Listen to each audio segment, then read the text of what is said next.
first off, I want to thank everyone for taking an opportunity out of their schedule to join us today. We do not take that lightly. We appreciate you and we're here for you. And so today is all about providing those 5 steps for email support. If you are new to this particular webinar, this is a series. And so hopefully you have an opportunity to meet with us again on next week as we dive into part part two. And so give me just a moment to pull up my notes. And so let's get started. So, looking at our agenda, we are going to go through introductions. We're going to talk about what you're going to be learning today. We're going to discuss the how of it all. And also, we're going to kind of go into some discussions. We're not actually going to do any demos today. We do have some really good screenshots that are available just so that we can kind of keep the material moving. And we're also going to leave an opportunity for questions and answers. So, this is me. I'm Angie Butler. I'm actually part of our scale team here at Zendesk, where I talk all things best practices when it comes to our customers, getting to know them, allowing them to know more about Zendesk so that they can be as efficient as possible. And I also have a co-host joining me today, Jonathan. And so, Jonathan, if you'd like to introduce yourself. Yeah, thanks, Angie. Hey, everyone. Jonathan. I'm a solutions consultant at Zendesk. It's a specialized team that can be aligned with yourself as a customer if you need extra hands, a thought partner to run through your workflows. And I spend time with agents and the admins within different customers' production instances to help them improve their workflows. So I'm excited to bring some of that experience here with you all and happy to answer any questions at the end as well. Perfect. So, again, welcome to our series. And this is all going to be about building your email setup. And so, throughout this series, we're actually going to be discussing various topics. It's going to include everything from organizing your team to building out that agent experience and also enhancing your customer experience. But we're at the first step, and it all is about planning everything effectively. A well planned setup builds out a strong foundation so that you can have successful communication, also ensuring that your process runs efficiently. So, we want to make sure that you're coming into the right foot. I always like to explain to my customers before you make changes into the system, make sure you kind of build out that workflow so that you know what you're anticipating on doing and you can have the right expectations and set that foundation. So, kind of let's discuss the how. First off, it's all about your goals. That's where you come into play. What are your goals? Each customer is different. Even when they have related projects that they're doing, or even if they're in the same business case, we find that the goals are different. So, when you begin, kind of think about, okay, what are the goals that we have? And then how do we get there? Like, what are the tools that are available? And that's where Zendesk comes into play. We serve as a partner. We want to make sure that you're actually reaching the goals that you're trying to get through when using technology. So, in today's session, again, this is all about planning your steps. And so, we want to talk to you about your communication and building out that efficient workflow. So, let's talk about it. Let's talk about planning out your setup. So, first things first, it's all about thinking through your workflows, thinking through your processes, thinking through your organization as a whole. This is all important as you begin to build out the Zendesk setup because what happens is you want to make sure that you are aligning your needs and your goals together, which means you have to understand, okay, how does my team actually operate? I find when I'm talking to customers, sometimes there's a disconnect between what the manager thinks is going on and what the agents are actually doing. So you want to make sure that you understand how your team is operating. And I'm talking about everything, their roles, their challenges, all of these things, because at the end of the day, you want to be able to maximize the benefits of the Zendesk features that you're actually paying for. So when it comes to that, ask yourself questions when it comes to the team's organizations, the access levels. Just a quick note here, we typically suggest that your company shouldn't have more than 10% admins than they have of their agents. I use this saying, you don't want too many cooks in the kitchen, right? Because especially if they don't have that training, someone very well could be making changes in the system that affects how another team is using it. Be careful of the access that you're giving your employees. Also, you want to be able to kind of take note of how the customers are organized as well as the data. Data is king. I'm going to say it over and over again. If you're not looking at the performance, if you're not looking at the metrics, how on earth are you making business decisions? So let's talk about the importance of it, right? Why is it important to kind of plan out your setup? Where, for one, just as the bullet kind of indicates, it's about allocating those resources effectively. You want to make sure that you are planning, you want to make sure that you have the right resources, you want to kind of look into your budget, all of these things that kind of go into that next section, which is streamlining. Once you have a good understanding of all the pieces that are kind of going into that puzzle of your organization, you want to streamline that process. You want to be elaborate. You want that plan to be well thought out. All of that is going to lead to a smoother operation. Also, it's all about the experience, right? You want to have not just a good customer experience, you want to have a good agent experience. It's your agents that are actually helping the customers. Why would you want a disjointed system? All of that is going to have a better experience all the way around. So let's kind of talk through the planning. And so here we kind of have a service blueprint. Typically, if you haven't joined these sessions in the past, we usually talk through a demo company called Coffee and Company. Um, this isn't just a fancy diagram. This is actually a tool that represents the exercise that we recommend that you undertake, building out that map so that you have a truly efficient support system. So, why go through the effort of creating something like this? For one, that's your blueprint. This allows you to see the whole picture. It's like building a house. You don't just start building a house. You have to have things that are in order. You want to be able to visualize everything, especially when it comes to your customer experiences. That's how you're paying the bills, right? It's about your customers. So from the moment that your customer has a question or an issue, what does that look like? What does that process look like? What does that resolution look like? This is what we're indicating here. We want you to be able to map out all of your internal steps so that you know the specific people who are involved, the processes that are needed to deliver that customer experience, because you want to make sure that you're not missing anything, which you're able to get that good visual once you put it out there. It's easy to see, okay, we're missing this. So now let's kind of take a look at each role to understand the things that are contributing to this efficient support system. So you have your customer experience. That role is going to capture the customer's perspective and their specific needs or questions that's actually going to drive them to reach out to your support team. So an example, let's say your customer has a question about a recent order. So then you have that touch point. This role is actually going to identify the channel and or the email address in which the customer initiates that contact to submit their inquiry. So then next up, who handles this request?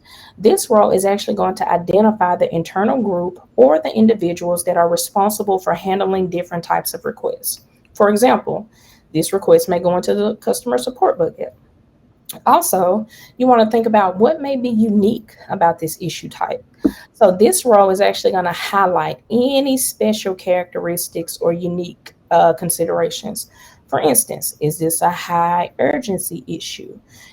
Is it low urgency? Is this a VIP customer?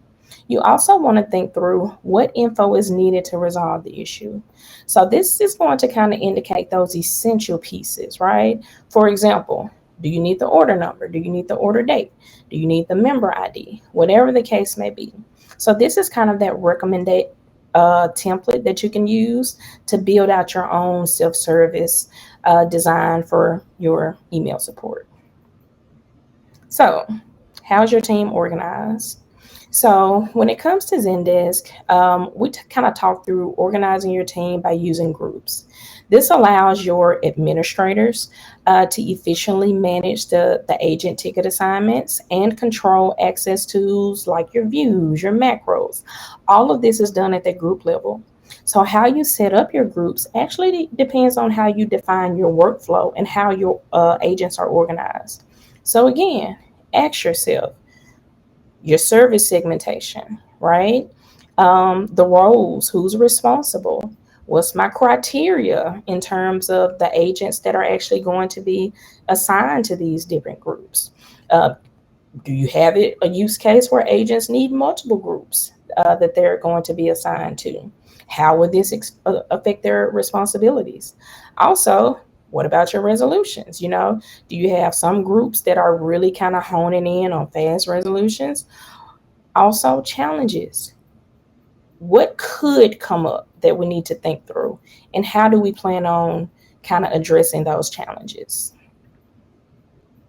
So, when it comes to best practices, you want to make sure that your categories are clear. You want to make sure that your task and functions make sense and that they're clarified and that you're knowing who's accountable for what. You also want to be able to decide on the factors that will kind of guide your group assignments. Is it going to depend on the expertise? Like we have some companies that are tiered. They have a tier one, tier two, and beyond. Is it based on a special project? Depending on your use case, you may have some teams that are responsible for building out something. You want to decide all of this when you're thinking about your group assignments. Also, again, always think about what the obstacles are. The better you have an idea of what the obstacles are, the better you can plan for it. Think about when we were going to school, we had the fire drills. I'm in Mississippi, so we had the tornado drills. Being able to be forward thinking about your obstacles is actually going to lead to a smoother group implementation.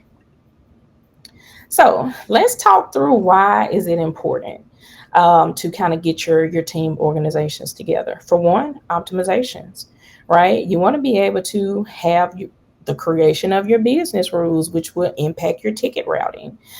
You want to be able to tailoring your access and permissions, making sure that you have the right agents who have the right permissions in order to perform their tasks. You don't want to give them too much, but you also want to make sure that you're not giving them too little. And if you have the enterprise suite, then you have the capability of customizing those permissions. Most of our other suites, you kind of have to use what's out of the box. So make sure that you have the right plan that goes into the permissions that your company needs. Also, improving your performance tracking, right? Being able to know, okay, who's accountable? How are we going to track it? It's not about micromanaging. It's all about being able to identify areas of improvement, but also you want to reward the people who go above and beyond and are very successful at what they're doing. So now this is all about grouping by tier. Like I mentioned earlier, some companies are on tiers, tier one, tier two, and beyond. So this particular structure will allow you to kind of have a support hierarchy. So typically your tier ones are the agents that are handling your mundane requests. They may be new. Typically, if you have your entry level employees, they start out as a tier one, right? Handling everything that's basic, that's common. They're able to kind of solve those straightforward issues. And when it comes to anything that's more complex, maybe we have to ship that off to our tier two, who's typically a little more tenured, or even if they're not tenured, they have a deeper expertise based on what their background is. So they're going to be the ones that are handling your more technical challenges. And so the idea behind this is that when you're following this grouping idea, you're able to really define the responsibilities and the skill sets that are required for each tier. Keeping in mind, this clarity is going to be able to ensure that your agents are appropriately trained for their roles, also enabling them to handle those inquiries efficiently, also being able to escalate when they need to in a seamless manner, right? Additionally, maintaining that ongoing training and support for both tiers can further enhance your effectiveness. If you're not using it today, you have the ability to have that help center. That's where that comes into to play, where you can actually put little seeds of knowledge that they're using. And if you have multiple brands, you can have an internal help center as well as a help center for your customers. So making sure that you have everything that's documented so that your training takes precedence as well. So let's talk about when it comes to grouping by functional areas. So with this is more for if you have multiple teams that are in the system. So you may have IT and HR. that are within your Zendesk instance. You could have support and sales that are in your Zendesk instance. What happens is if you're grouping your team members by that functional area, that's going to allow you to tailor the support strategies for those departments because they're going to have unique challenges, right? This is a little bit different from our tier one to tier two if everyone is in support. So if you have your IT team, typically that means that they're going to be working through your technical issues, your system maintenance, right? Software support, things of that nature, ordering a laptop, whatever the case may be. However, your HR team has a completely different skill set. They're going to be talking through employee inquiries. It could be about their benefits. It could be a compliance issue. Anything that's kind of fostering that positive workplace. So this organization wants to make sure that you're ensuring specialists to manage requests that are based on their expertise. All of that is going to allow you to lead to a faster resolution and increase your employee satisfaction. So, one tip that I would kind of add here is that for planning out this approach, you want to make sure again, conducting a thorough assessment, making sure that each department's their specific needs are accounted for. By doing this assessment, essentially what it does is it allows you to have what's the word I'm looking for? Feedback, being able to gather that feedback from your employees and your department heads, being able to identify what the common issues are and the pain points. Also, understanding the unique requirements for each of those functional areas that allows you to tailor your support strategies more effectively. Again, proactive planning not only enhances support efficiency, it also contributes to more of a harmonious workplace where employees feel valued and supported. There's only so many hours in the day. We don't want to make things more difficult than they should be. So let's kind of talk through again grouping by customer facing teams. So if you're going to organize your team members when it comes to distinct groups, like I mentioned in the previous slide, let's say you have your customer support team and your sales team. So of course, we all know sales is lead generation, right? They're looking for the prospects. They're looking to close deals.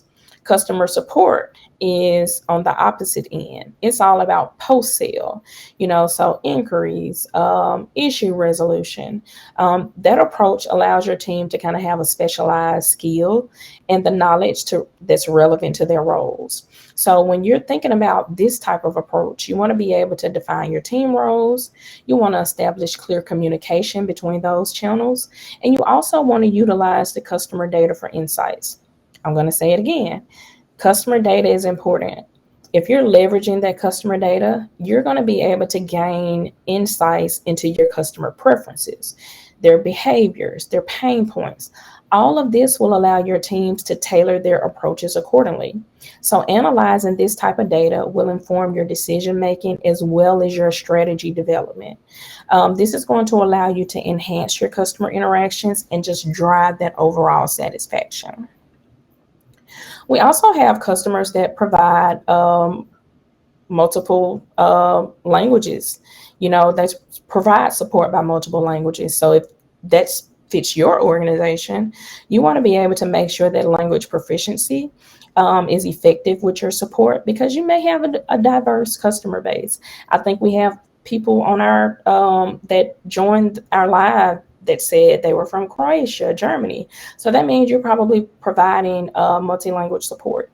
And so by grouping your agents who speak the same language, you're actually going to ensure that customers receive assistance that's based on that, right? So this type of strategy allows you to expand and reach new markets by addressing the needs of your non-English speaking customers. So all of this is going to drive customer loyalty and satisfaction. And so when you're kind of planning out that grouping, you want to think through your primary customer languages. So who kind of comes in the most? What language do you need the most support with? You want to think through the language specific customer feedback. And you also want to be able to allocate resources based on that language demand. So, access. What do your employees need? So, what we want to talk through now is the access level that's assigned to each team member. that's actually in Zendesk. So we break it down into roles, groups, and organizations. So, for example, you can actually assign a ticket to just a group. It doesn't have to be a specific agent. Doing this allows the agents who are actually in the group to determine who should be assigned to that ticket. You can also use organizations as a way to control the access to Zendesk support tickets. So you can allow specific users to actually see other tickets in their organizations, which gives them that actual visibility into the Zendesk support issues that their organization is reaching out about. So when it comes to the questions that you need to kind of ask yourself, who's going to be managing the tickets? Who's responsible for managing those users? What does the managing of the configurations look like? What are the risks of granting certain permissions? And also, how can I customize roles to better suit my team's needs? Excuse me. So, when it comes to that, let's kind of talk about some of the best practices. For one, again, consider what permissions are actually needed. Like I mentioned earlier, don't want to give too little, but you also don't want to give too much. You don't want to create roles just for individual users. Always keep continuity in the back of your mind. Who is going to take on this issue if someone else isn't there? So you always want to try to, if possible, create a team, because if you're giving responsibilities to one person, they're going to go on vacation. It's summertime. They're going on vacation. Who's going to take ownership when they're not there? Also evaluate security. That kind of makes sure that you don't have any operational risk associated with giving out certain roles, because if you give out too many admin roles, you may be allowing that person to see sensitive information that you didn't want them to actually see. Also, explore options for creating custom roles if you have the enterprise suite. That will allow your team to have specific workflows and requirements. So, let's talk through why you should plan your team members' access. For one, security. Each year, security gets more attention because of it's so important. How many companies have you seen in the news? Oh, there was a data breach, there was a security breach. You want to make sure that you're on top of your security and make sure that it's enhanced. Also, establishing that accountability, making sure that you have an easy way to track performance as well as identify areas of improvement. Again, we don't want you out here micromanaging. Utilize the system to be able to be your eyes and ears to see what's actually going on within your system. Also, customizing your support, being able to really have the creation of those custom roles so that you have your team specific needs at the forefront. So, again, we have another flow chart when it comes to what access should my employees have. So this flow chart outlines the decision-making process for determining the appropriate access levels that are needed for your Zendesk agents. So just a note, this is just a suggestion. It can be adapted based on your specific needs and policies. So you can kind of take this as a template and make it your own. So following this flow will actually allow you to decide the employee access to tickets when it comes to one of the following. Should they have access to all tickets? Should they just have access to tickets within their group? Should they have access to tickets within the agent's organization? Or should they just be assigned to tickets only? So when we look at that flow chart, we're always going to start out with the decision-making process.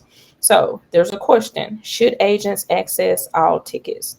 If it's yes, then you want to be able to have your agents have access to all tickets. Well, if it's no, you want to be able to have agents to have access. You don't want them to have access to all tickets. You actually want to be able to control or identify the level of access that you want your agents to have. So you kind of go to that next step, which means you need to question, okay, what's the desired level of collaboration that's going to be needed here? Are there potential risks to granting certain permissions to these team members? Is there sensitivity into the data that they're going to be seeing while they're in the ticket? In what way should I be limiting or expanding their ticket access? So then, as we go to the next question, which is which tickets should agents have access to? Should it be within their agent's group? If that's the case, the flow would end there. Or should it be tickets in that agent's organization? If that's the case, you want to be able to implement access to all tickets within their organization, and then the flow would end there. However, you also have the ability to say, I want them to only see access to tickets that they're assigned to. And if that's the case, the flow would end there. Just a couple of reminders. On your enterprise plan, you do not set ticket access and agent profiles. Agent permissions are actually determined by the agent's custom role that you add to the system. Each decision point allows for flexibility based on the organizational needs and the level of access that's desired for your agents. The flowchart can also be expanded with additional questions or options as necessary. Also, remember to set your agent's organization if you're restricting access to the organization. So, if you're CCing agents on a ticket, making sure that they're being able to ensure that they receive those notifications and those updates. So I've done a bit of talking. I'm actually going to hand it off to my co-host to help. Excellent, Angie. Thanks for Thank- going through that. Of course. And we're going to talk through how customers are organized. So, as we talk through the next few slides, something to keep in mind, I'm sure many of you might be thinking, I already know most of this. Some of this stuff might seem pretty basic, but you'd be surprised how many customers we help at Zendesk who started off with 10 employees and two organizations blew up overnight. And now everything is kind of intertwined, tangled. We're helping them untangle everything, kind of get them enhanced to make sure that their organizations, their triggers are now up to speed to match their growth. So very important to keep a lot of those basic things in mind as we're planning. So when we're talking about organizing your customers here, it's not mandatory to organize your end users into organizations in Zendesk, but it can really streamline your support workflows, especially as your customer base grows. So you can think of organizations as a way to group customers by a company, a department, or any other criteria that fits your business needs. So instead of treating every end user as a one-off, you can group them, let's say, all users under the same client or corporation and manage their tickets more strategically. So when you're organizing your end users, let's ask the following questions. What criteria will I use to define each organization? What specific needs do customers in each group have? How will I handle customers that fit into multiple groups? What impact will customer grouping have on ticket routing and assignment? And how will I handle organizations with multiple locations or divisions? And we'll get into more detailed use cases in the upcoming slides, including how this works for business clients, consumers, and even your internal teams, like an HR use case. But for now, just keep in mind that how you structure your organizations sets the foundation for things like routing, SLAs, and escalation workflows. So on this next slide, it's just a quick reminder that you have options when it comes to how you categorize your organizations. Think about categorizing things by industry, company size, or location, for example. Knowing your end users. Maybe you serve both small and enterprise clients across different regions, or maybe you're supporting internal departments like an HR or IT use case. However you structure it, the goal is to tailor support to each group's needs. And just like your business evolves, the Zendesk setup should evolve too. So you can regularly review, update your organizations and business rules so that they scale along with your growth. So this is a quick one, but it's important. Planning your customer organizations upfront sets you up for smarter, more scalable support. Managing tickets more efficiently. When you set up a clear organizational structure, it improves how you track and manage tickets, especially when it comes down to reporting within Explore. If your organizations are structured thoughtfully, your data will reflect that. Allocating resources, grouping customers strategically, whether it's based on industry, account type, or service tier, allows you to make sure that the right agents are handling the right tickets. And then lastly, scalability. As your business grows, having a strong organizational structure ensures that Zendesk can scale along with you, letting you add customers, updating your workflows, and grow your support without reworking the entire system.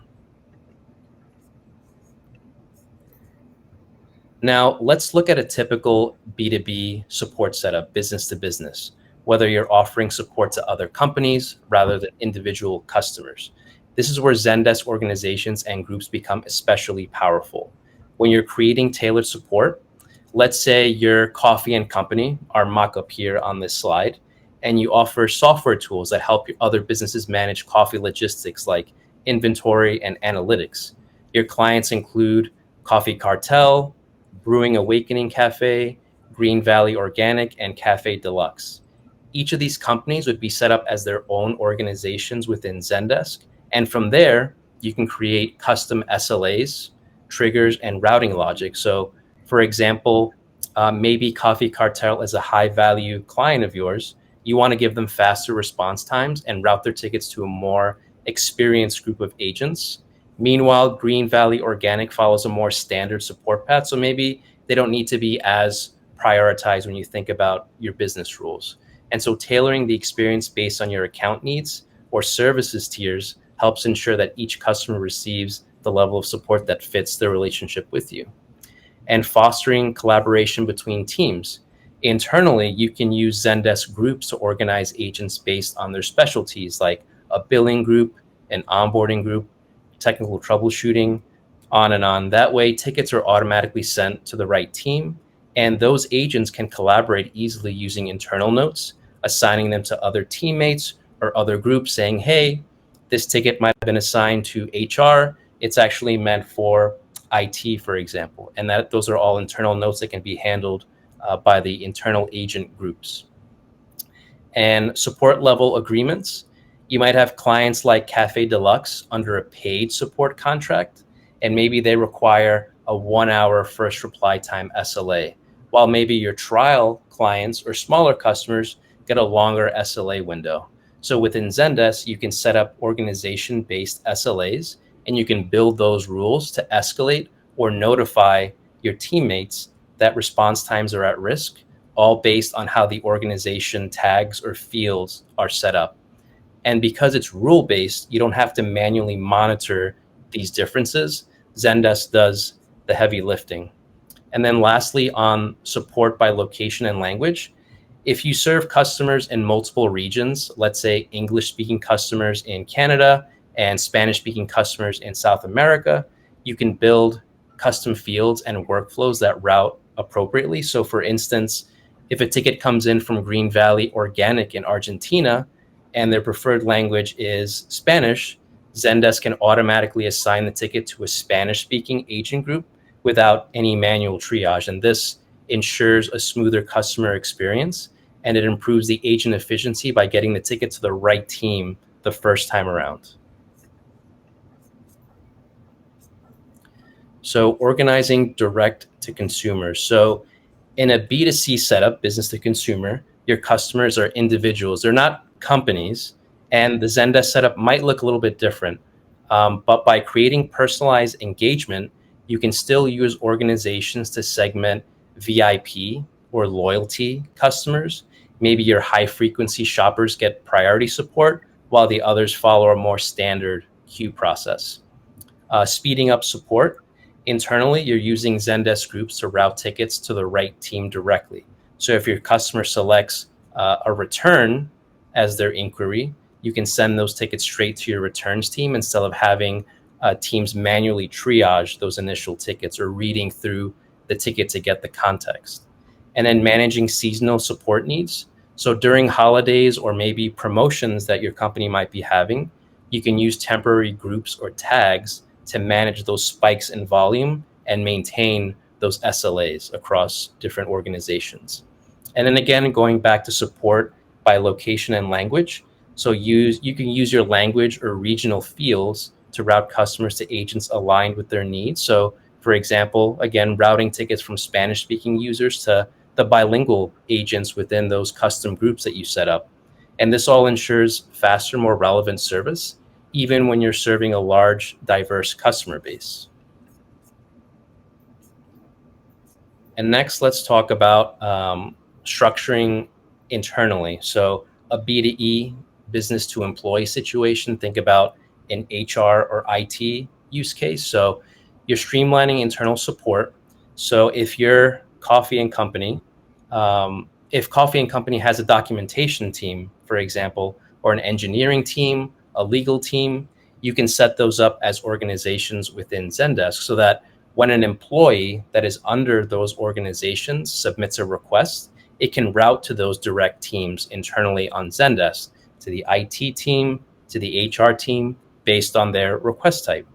And it can enhance the collaboration across departments. So agent groups can allow teams to assign tickets to one another. They're leaving internal notes saying, hey, this user is asking about this, routing to another group, and enhancing that collaboration to work more efficiently. And then when it comes to managing onboarding and training, you might have an organization created for new hires, for example, to track onboarding requests and later transition them into their actual departments as they scale and onboard. And then lastly, ensuring compliance with policy. So if you have sensitive requests, like an HR, specific use case, they can be routed to specific groups. And those user roles and group memberships lock down the access. So only those agents in those groups that you specify should be in them will have access to those sensitive tickets that might contain PII or other information that you don't want the other agents and other groups having access to. And next, going deeper into segmentation with subscription tiers. Maybe your users are on a free trial or have a silver plan, a platinum subscription. You can create organizations for each tier and then assign tags and build those business rules that tailor the support experience. So for example, platinum tickets submitted by users might get auto prioritized and require a first reply time of 1 hour. And those trial users in this support tiered structure might have a longer SLA that gets routed to like a general support queue, for example. And this approach ensures that you're meeting any contractual commitments and you're scaling your teams to focus on to match the customer value. So all while making it easy to report down the line on that tier-based performance. So next we're going to talk about data, all about data, what you need to collect, where it lives, and how to structure it for day-to-day use and long-term reporting down the line. So using fields to track your interactions. So we've covered how to organize your users and teams in Zendesk. So talking about tracking and reporting on what's actually happening in your support instance. So Zendesk already captures KPIs or key performance indicators like reply time, resolution time, and customer satisfaction.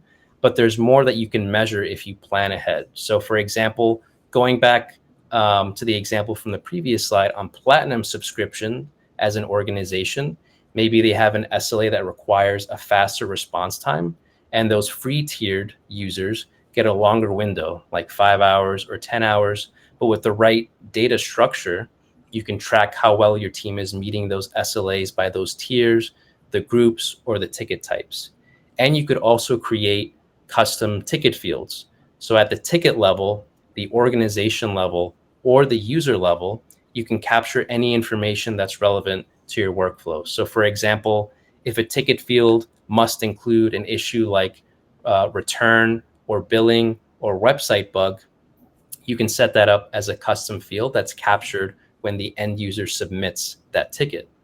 And the organizational fields might track things like an industry or customer type or service region. And even going deeper, those user fields could include a preferred language or a time zone or anything that you'd want to use for routing or personalization.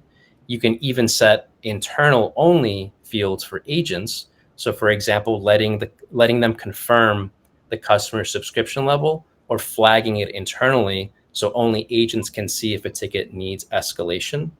This leads to more actionable reporting. So if you've structured your setup intentionally, you can report with confidence. This kind of end-to-end tracking helps support ops leaders not only optimize the workflows, but also prove the impact of their efforts. And Zendesk gives you a lot of flexibility, but that only works well if your support structure meets your goals. So it's worth pausing and asking some questions like, what specific information do I need to better understand my consumers, specific to your use case? How can I categorize them more effectively using organizations or other fields that are captured within the organizational fields? What data could help us improve our products or services? So it might be information that you think needs to be collected from the end user in order for the agents to act on it effectively. Or maybe looking back saying, hey, we always have to ask the customer this specific question in order to move forward. You can bake that in when you're creating your support forms to make sure that it's captured correctly in the organization, on the user level, and then eventually on the ticket fields. And then finally, how can I use these fields to personalize the customer experience? And again, this leads into maybe a language preference, a cultural preference. The possibilities are endless depending on what you need for your business. So once you know what data you want to track, here's how to collect it effectively. So you're identifying common issues and you're creating those custom fields like an about field to help categorize them. What is the issue about? It's a return, it's an issue with the website, etc. You're capturing organizational data like size or industry. So maybe you have a larger customer in a bigger industry. You want to make sure that you're categorize them within the organization effectively. You're using conditional fields as well to simplify the end user experience and only showing the relevant fields based on their answers. And finally, not to overwhelm users. So this goes back to the previous point. If you have, for example, a web form collecting the user's data, you don't want 100 fields for them to slog through and figure out what they need to fill out. You can have a support form that takes an about field, and if they select a return, only show them the relevant follow-up questions that would need to be collected from that end user, as an example. So next, a quick but critical point, custom fields are only as effective as the structure behind them. So when you're thinking about structured data collection, by planning ahead, you're ensuring that the information you're collecting through the field is clear and consistent instead of relying from an end user in an email telling you what the issue is and having to read all that information. If you're structuring it ahead of time, it's way more efficient for the agent handling the actual ticket and exchange with the end user. Next, gathering information. On the agent side, your well planned out custom fields provide greater insight. So instead of scanning the email thread again, the agents already understand what the issue is at a glance based on those ticket fields that the end user has already provided. And then segmenting customers. One of the biggest long-term benefits is better segmentation. Custom fields allow you to group customers based on subscription level, industry, product use, or even language preference. So that makes it easier down the line when you're reporting on these items to say, how are our platinum tiered users rating our support? What regions are generating the most tickets about shipping issues, for example? It also lets you route and personalize more effectively by making sure that if a customer belongs to an organization, but their user field defines them as a VIP user under that organization, like a CEO, you can build rules that route based on that user level to treat them differently, even within the same company. So this next slide talks about the about field. The about field in this example on this slide can be thought of as any custom field that you need. It's not just necessarily a default Zendesk field. So think of a dropdown that helps categorize the ticket topic. So for example, what is this issue about? Could have options like billing, login issues, or feature requests. And then you can use the conditional fields option to ask follow-up questions based on their previous selection, like a browser type for technical issues or a purchase date for a refund request. The goal is to give the agents the context that they need upfront to respond to the users better. And then again, building on VIP customer, these are individual users. So if you support Coffee and Company, maybe the CEO is a key contact there. and you can create a VIP checkbox, like in this screenshot here, in their user profile. And when it's checked, you can build a business rule that says any ticket that's submitted by this VIP user under Coffee and Co. gets routed with a higher priority, for example. So you can help prioritize just beyond the organization. You can get that from the user field. And on the reporting side, this allows you to monitor those SLA performances and satisfaction to these VIP users. And you could adjust your workflows to match what's really happening and reinforce that with your agents down the line. So let's talk about industry types. So often through a custom organization field is how we set this up. So you might tag an organization as cafe or restaurant or retail, and that tag automatically appears on every ticket that they submit. So you can use an organization field like this to build a business rule that says if the user on the organization level is industry type cafe or restaurant, route to these group of agents or raise the priority or fill in this custom field all with our business rules. Or you might also say, I don't want to take any action by the industry type in this example. That industry type will just come in as a tag on the ticket. It doesn't need to take any action on the actual ticket, but maybe you just want to use that in reporting down the line within Explore to build a dashboard that says, these are how many tickets were created with this specific industry type. You're not taking any action on the ticket. You're just using it strictly for reporting. And this helps you understand the customers, where they really are, and where you want to focus your support strategy going forward. So thanks for sticking with us. We'd love to hear any questions. I know that's a lot of information, but you could have very basic questions, which is great. You might have more advanced questions. We'd love to hear them. Yeah, thank you, Jonathan and Angie. Since this is a smaller group, I definitely encourage everyone to answer or ask any questions you might have. This is a great time to get around submitting a support ticket and waiting for one of our support agents to reply back. So any questions we have on setting up your email channel or creating groups, anything like that, we're definitely an open book here. While we wait for anyone to submit their questions, Angie and Jonathan, do you have any sort of best practices or learnings that you'd like to share with your customers when they're just getting started with Zendesk?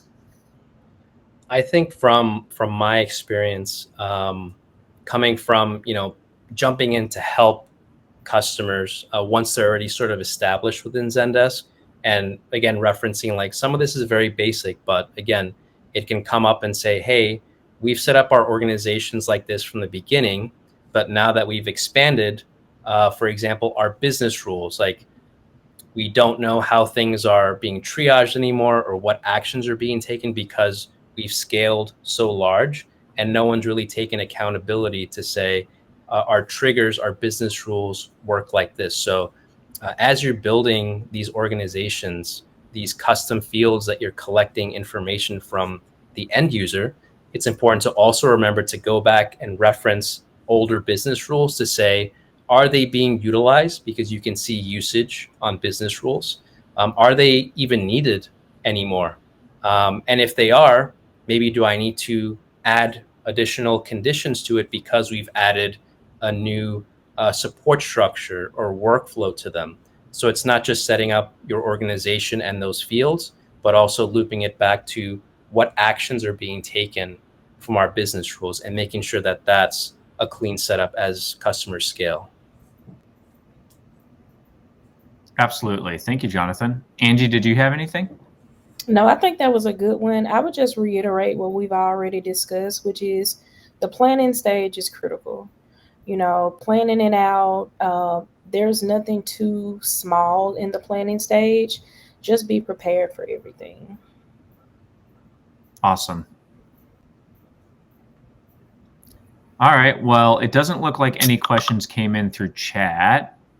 So I would say we can go ahead and give everyone 5 minutes of their time back.